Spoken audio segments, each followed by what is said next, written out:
Sir, ഞാനൊരു bank ഉദ്യോഗസ്ഥനാണ്. ഓഹോ, ബാങ്ക് ഉദ്യോഗസ്ഥന്മാർക്ക് എന്ത് ചെറ്റത്തരവും കാണിക്കാമെന്നാണോ? സർ, ഞാനൊരു ഹൃദ്രോഗിയാണ്. നീ ഒരു ഞരമ്പ് രോഗിയാണ്. എന്റെ ഹൃദയം മാറ്റിവെച്ചതാണ്. എവിടുന്ന് എവിടത്തേക്ക് മാറ്റിവെച്ചു? ആദ്യം നിന്റെ ഹൃദയം നിന്റെ തലക്കകത്തായിരുന്നോ? സർ, യഥാർത്ഥത്തിലുള്ള സത്യം പറഞ്ഞ സാർ വിശ്വസിക്കില്ല. സാറെന്നല്ല ആരും വിശ്വസിക്കില്ല. താൻ പറഞ്ഞു നോക്ക്, വിശ്വസിക്കാൻ പറ്റുമെന്ന് ഞാൻ നോക്കട്ടെ. സാറ് കണ്ട പെൺകുട്ടികളടുത്ത് ഒരുത്തൻ നിൽപ്പുണ്ടായിരുന്നു. അതല്ലേ നീ? അതല്ല സാർ, എന്റെ അടുത്ത് വേറൊരുത്തൻ നിൽപ്പുണ്ടായിരുന്നു. അതല്ലേ ഞാൻ? സർ, നമ്മൾ രണ്ടുപേരും അല്ലാതെ മൂന്നാമതൊരുത്തൻ കൂടി ഉണ്ടായിരുന്നു. ആൻ ഇൻവിസിബിൾ മാൻ, അദർശ്യൻ, അരൂപൻ, ആത്മാവ്. ഞാൻ ആ ആത്മാവുമായിട്ട് സംസാരിക്കുകയായിരുന്നു. എന്താ നിന്റെ പേര്? ബാലകൃഷ്ണൻ. അപ്പൊ ബാലകൃഷ്ണൻ ആത്മാവായിട്ട് സംസാരിക്കാറുണ്ടല്ലേ? ഉണ്ട് സർ. ഒരു തവണ സംസാരിച്ചാൽ എത്ര നേരം നീണ്ടുക്കുക സംസാരം? അങ്ങനെയൊന്നുമില്ല സർ. അല്ല, ഇടതടവില്ലാതെ ഇങ്ങനെ സംസാരിച്ചിരിക്കുമോ എന്ന് അറിയാൻ വേണ്ടി ചോദിച്ചതാണ്. ആട്ടെ, നിന്റെ ഈ ആത്മാവ് അനുസരണശീലമുള്ള ആത്മാവാണോ? അതെ. അപ്പൊ നീ എന്ത് പറഞ്ഞാലും ആത്മാവ് അനുസരിക്കും? അനുസരിക്കും.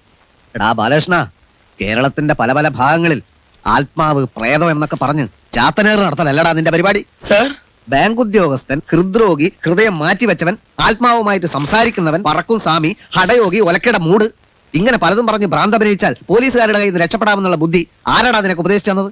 വർഷങ്ങളായി തെളിയാതെ കിടക്കുന്ന പല കേസുകളും നിന്നെ വെച്ച് ഞാൻ തെളിയിക്കും. ബാലകൃഷ്ണ, പോലീസുകാർ ഇപ്പൊ പണ്ടത്തെ പോലെയല്ല, കുറേശ്ശെ ബുദ്ധി വന്നു തുടങ്ങി. ഇടിച്ചകത്താക്കണോ ഇവനെ? സർ.